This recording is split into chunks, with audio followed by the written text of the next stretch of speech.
अस्सलाम वालेकुम, I am doctor Anna, physiotherapist. आज मैं बहुत इंपॉर्टेंट टॉपिक पर डिस्कस करने जा रही हूँ। This is the tummy time.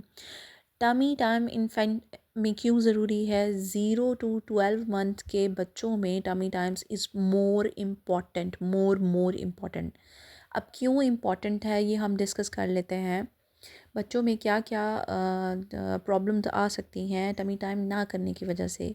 एक तो हेड डिफॉर्मिटी आती है, बच्चे बहुत ज़्यादा क्रैंकी रहते हैं, उनको कॉलिक का प्रॉब्लम रहता है। ठीक है, वो फोकस नहीं कर पाते हैं। मोस्टली पेरेंट्स जो है सीधा लिटा के रखते हैं बच्चे को, उनके साथ कोई एक्टिविटी नहीं करते। This is very wrong thing. उनका जो कॉग्निटिव लेवल है वो बिल्कुल स्लो हो जाता है, Aahista Aahista lake of confidence पैदा होता है बच्चे के अंदर। तो हमें ये सारी सिचुएशंस नहीं पता चलती। बच्चा जब थोड़ा बड़ा होता है तो उसकी ब्रेन की जो माइलस्टोन अचीव करने की कैपेसिटी है वो नहीं रहती, क्योंकि हम ये सारी चीज़ें एक्टिविटीज़ करवा नहीं रहे होते। हमें अपने बच्चे को 1 से 2 साल ऐसा टाइम देना है उसे, ताकि उसकी ब्रेन के डेवलपमेंट के साथ साथ फ़िज़िकल डेवलपमेंट भी हो सके। और जो है एक्टिविटीज़ जो उसके साथ बच्चे के साथ परफॉर्म की जाती हैं, उसका ब्रेन के कोऑर्डिनेशन से या सेंसरी और मोटर जो डेवलपमेंट है वो बेहतर हो सके। चलें अब हम चलते हैं अपने टॉपिक की तरफ। टमी टाइम्स इसीलिए कराया जाता है ताकि बच्चों की नेक होल्डिंग अच्छी हो सके, शोल्डर के मसल स्ट्रेंथ करें। जैसे ही वो हाथ नीचे लगाते हैं तो एक्टिविटीज़ बेहतर होती है, हाथ की पावर अच्छी होती है। जैसे ही आप आगे चीज़ें रखते हैं बच्चों के, तो इससे उनकी ग्रिपिंग पावर बेहतर होती है, रीचिंग पावर बेहतर होती है, मल्टीटास्क बच्चा करता है, कॉग्निटिव इससे बेहतर होती है।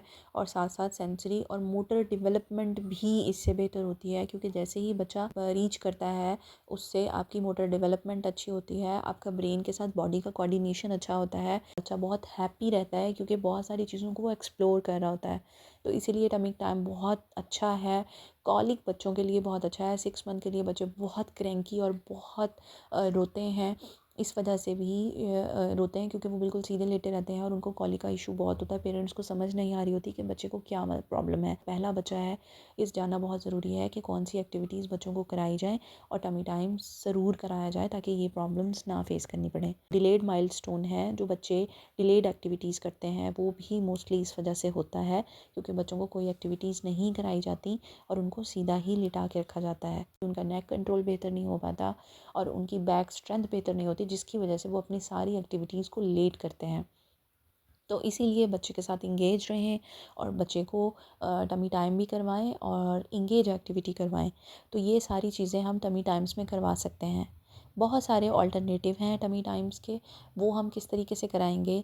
सबसे पहले हमने बच्चे को मदर ने या फादर ने अपने बच्चे को, जो 1 महीने का बच्चा है, उसे अपने चेस्ट पर लिटाना है, स्टोरी सुनाएं, बातें करें उनसे, ताकि उनका फोकस बेहतर हो। वो ज़्यादा से ज़्यादा जब आवाज़ मदर की या फादर की वो आवाज़ को सेंस करता है तो वो गर्दन उठा के ऊपर देखने की कोशिश करता है। बच्चा सूदिंग कामिंग फील करता है और टच उनको बहुत अच्छा लगता है। तो मदर और फादर का मोस्टली जो कनेक्शन है वो बच्चे का बिल्डअप होता है। तो ये आप करा सकते हैं। उसके अलावा आपने पिलो को रोल करना है। पिलो को रोल करने के बाद दोनों हाथ आगे की तरफ कर देने हैं, ट्वाइस रख देने हैं। ये आपने 2 से 3 मंथ्स के बेबी में करना है। तो लेग्स बेबी ऊपर की तरफ उठाएगा, गर्दन उठाने की कोशिश करेगा, इधर उधर मूव करने की कोशिश करेगा, जिससे नेक स्टेबल होती है, बैक के मसल स्टेबल होते हैं। और उसके साथ साथ जो है जो भी कॉलिक इशू है वो भी रिड्यूस होता है। और दोनों बच्चा लेग्स को उठाता है तो लेग की स्ट्रेंथ भी बिल्डअप होती है। उसके बाद हम एरोप्लेन की तरह करवा सकते हैं बच्चे को। एरोप्लेन बना के कराते हैं। तो बच्चे को एरोप्लेन की तरह कराया, आप एक्सप्लोर किया, आप उसके साथ बातें कर सकते हैं, उसको कोई पोइम सुना सकते हैं, कोई एक्टिविटी परफॉर्म कर सकते हैं। साथ उसको चेयरअप, सामने जो है पेरेंट अगर फादर करा रहे हैं तो मदर जो है सामने खड़ी होकर चेयरअप कर सकती हैं।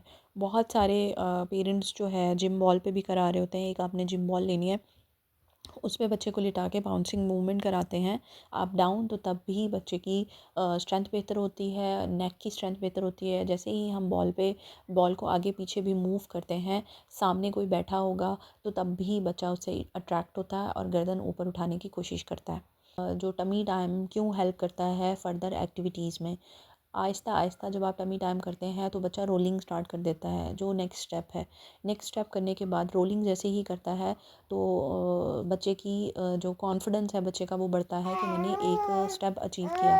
उसके बाद आप का जो टमी टाइम है आपके बैक की स्ट्रेंथ बेहतर करता है, जिसकी वजह से बच्चा बैठने में बच्चे को बहुत ज़्यादा गुड फील होता है और बच्चा बहुत जल्दी बैठ सकता है। बैठने के बाद जो है क्रॉलिंग की जो स्टेज होती है, बच्चा अगर टमी टाइम्स करता चला जाएगा 12 महीने तक, तो तब उसकी जो है क्रॉलिंग स्टार्ट होती है। 8वें महीने तक आप क्रॉलिंग बच्चा करने लग जाता है।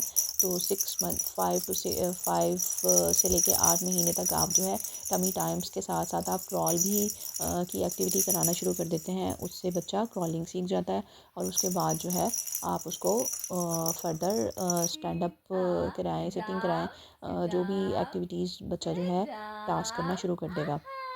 ये है आज का मेरा टॉपिक। आई होप कि आपको अच्छा लगा होगा।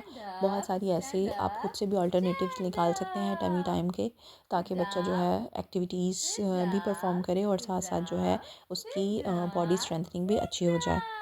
तो ये बहुत इम्पॉर्टेंट है। आपको मेरी वीडियो अच्छी लगी हो तो मेरी वीडियोस देखते रहें, मुझे सब्सक्राइब करें, लाइक करें, शेयर करें। इंशाल्लाह मैं नेक्स्ट वीडियोस के साथ आपसे मिलती रहूँगी और आपको अच्छी अच्छी इन्फॉर्मेशन देती रहूँगी। तब तक के लिए अल्लाह हाफ़िज़।